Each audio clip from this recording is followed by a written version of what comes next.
Happy 14th of the month, and I'm reading Proverbs 14 in the Amplified Bible.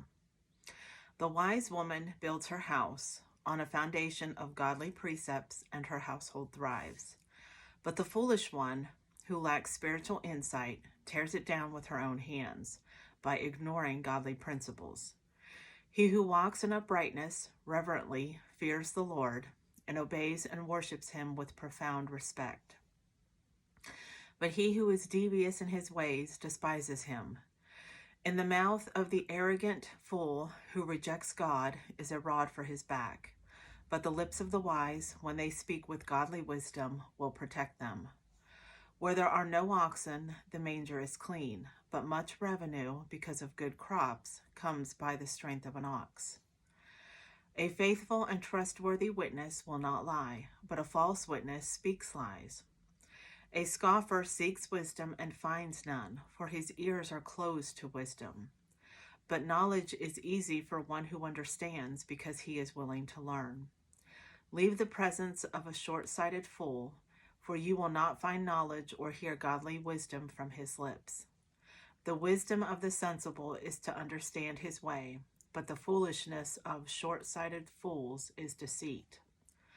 Fools mock sin, but sin mocks the fools. But among the upright there is goodwill and the favor and the blessing of God. The heart knows its own bitterness, and no stranger shares its joy.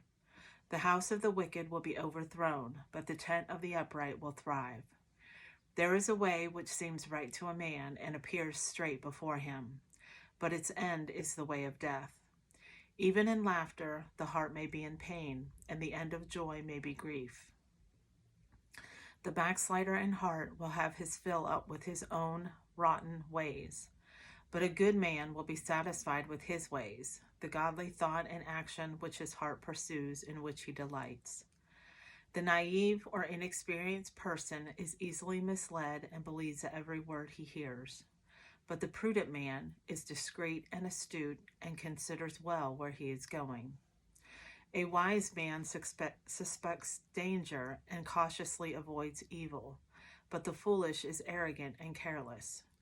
A quick-tempered man acts foolishly and without self-control, and a man of wicked schemes is hated. The naive are unsophisticated and easily to exploit and inherit foolishness, but the sensible are thoughtful and far-sighted and are crowned with knowledge. The evil will bow down before the good, and the wicked will bow down at the gates of the righteous. The poor man is hated even by his neighbor, but those who love the rich are many.